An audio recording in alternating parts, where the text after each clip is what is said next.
Hello friends, आप देख रहे हैं डार्क स्टोरीज़ काया की आवाज़ में। फ्रेंड्स, आप शॉर्ट हॉरर स्टोरीज़ मेरे चैनल पर सुनेंगे जो बहुत डरा देने वाली है। आपको कहानी सुनने में बहुत मज़ा आएगा। फ्रेंड्स, आप मेरे चैनल को जल्दी सब्सक्राइब कर लीजिए ताकि आने वाली आपको सभी भी मिल जाए।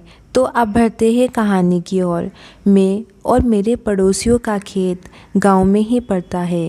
एक दिन में खेत पर नहीं जा पाया और खेत में पानी भी देना था।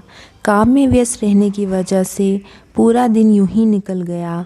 अब रात बहुत हो चुकी थी। मैंने सोचा कि मैं अभी खेत में चला जाता हूँ। वहाँ जाकर नहर से खेत तक आने का थोड़ा सा रास्ता खोल दूँगा जिससे कि कुछ पानी खेत में आ जाए।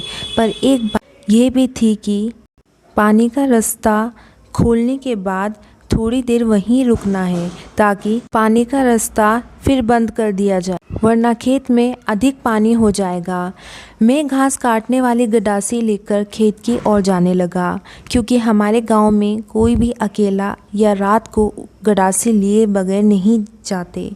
रास्ते में बहुत अंधेरा था और उस अंधेरे में सन्नाटा और भी डरावना लग रहा था। थोड़ी ही देर बाद मेरा खेत भी आ गया।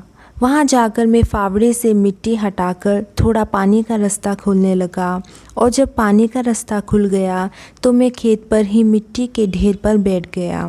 मैंने तभी अपनी जेब से बीड़ी माचिस निकाली और बीड़ी पीने लगा। बस अभी आधी ही बीड़ी पी थी कि अचानक से साइड से एक आदमी की आवाज़ सी आई। उसने बोला कि अरे मुझे भी दे सिगरेट।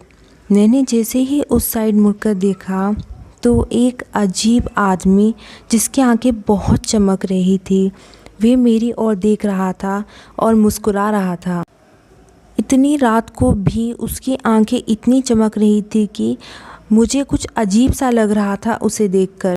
ऐसा भी मन में आ रहा था कि ये कोई आम इंसान नहीं है।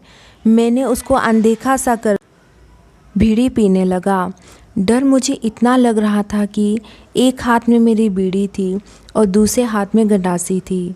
वह आदमी मेरे साइड में बैठ गया और फिर उसने मुझसे बीड़ी मांगी दोबारा। मैंने उसको कहा कि तुम मेरे पास से हट जा, मैं तुझे पहचान गया हूँ कि तू कौन है। अगर तूने मुझे परेशान किया तो मैं इसी गंडासी से तुझे मार दूँगा।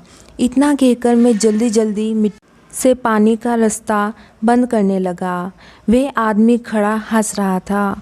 मेरे एक हाथ में फावड़ा और दूसरे हाथ में गंडासी थी। मुझे पता चल गया था कि वे कोई छलावा है जो मुझे अकेला देखकर मारना चाहता है। जैसे ही पानी का रास्ता बंद हुआ, मैंने बड़ी ही तेज़ी से खेत में चलना शुरू कर दिया और खेत के बाहर जाने लगा। तभी मुझे पीछे से उस आदमी की आवाज़ आई कि अच्छा हुआ तूने मुझे बीड़ी नहीं दी, वरना आज बीड़ी के साथ साथ तुझे भी ख़त्म कर देता। मैंने तभी उसको पलटकर कहा कि मैं तेरे से नहीं डरता। अच्छा हुआ कि तूने मुझे कुछ नहीं किया, वरना मैं इसी गंडासी से तेरा सर अलग कर देता। इतना कहकर मैं भागता हुआ अपने घर चला गया और रास्ते में मैंने आयतुल कुर्सी पढ़ी और कलमा पढ़ता रहा।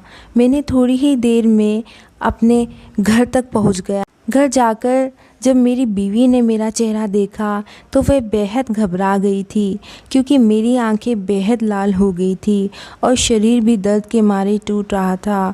मुझे बहुत तेज़ बुखार हो गया था।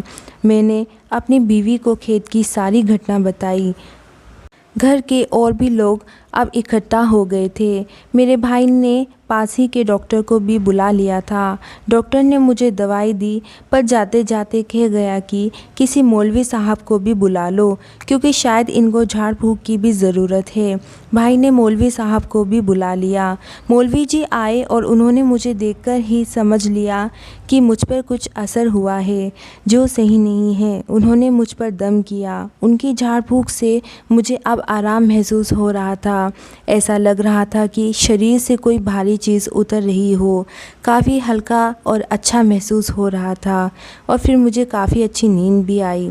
उस रात से मैं कभी भी अकेला खेतों की साइड नहीं गया, रात को तो बिल्कुल भी नहीं।